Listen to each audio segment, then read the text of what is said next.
Truth is not the absence of falsehood, but the ability to uphold a fact or belief that is accepted as true, irrespective of whose source is good.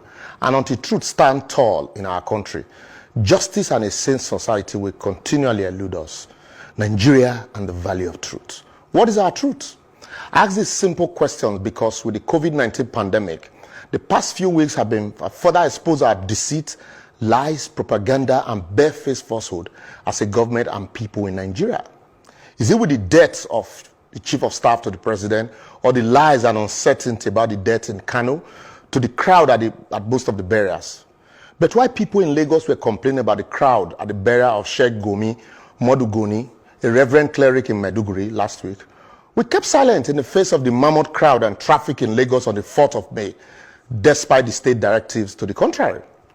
We refused to discuss refederating the country, but our state governors, who had hitherto criticized previous government for deporting citizens from their state, now deport Almajiris with ease. Kano State governor chooses to relax lockdown in the midst of increasing numbers of coronavirus patients, death and chaos. Yet, he's neither corrected by his advisors nor criticized by northern leaders because he's from the same place with them. An attorney general charges Funke Akindele for violating social distance regulations, but gather a crowd of journalists, much more than that of the accused, to explain his legal triumph. We are told to look the other way because as ministers in the temple of justice, we should only see evil, hear evil, but must not speak evil. What is our truth? A National Assembly is confronted with a pandemic and lack of adequate legislation to deal with the situation. And rather than confront the executive to find a homegrown approach and methodology to combating same, they must copy and paste in 1977 Singaporean law to compulsory vaccinate the people and compel them to comply, failure which they can be punished. Yet the same assembly is not channeling the same energy to create legislation that would compel actions towards finding a local vaccine stroke treatment despite the abundance of natural resources in Nigeria. A private institution spends time and money to research and create a cure for a pandemic, yet our government looked the other way because it didn't come from a foreign country. Maybe it's because of the donations coming in. An opposition party, once out of government, begins to criticize everything they once held tenaciously to as truth, while the ruling party begins to do exactly what they once condemned and criticized.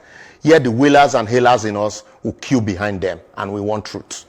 EFCC recovers and confiscates assets of so many former government officials, yet government claims to be looking for private properties to convert to isolation centers. I laugh.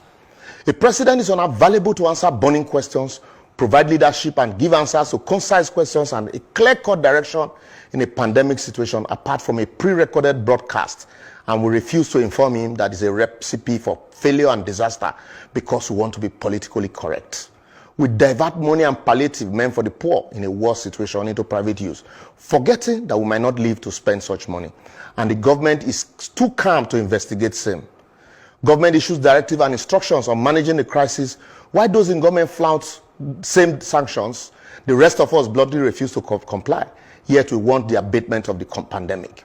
You claim to be a member of civil society organization, but displaying civility in the larger society whilst bashing government for simply following your step.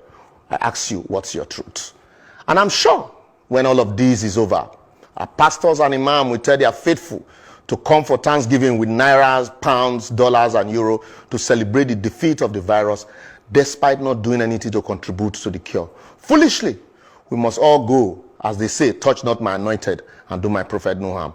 We all must find our truth someday. We close our borders to become self-sufficient in food production. But in the face of a pandemic, we don't even have enough food to give to the poor. Yet we all maintain a conspiracy of silence. We copy democracy and refuse to either practice it or modify it to suit our peculiarities, yet expect to excel in it.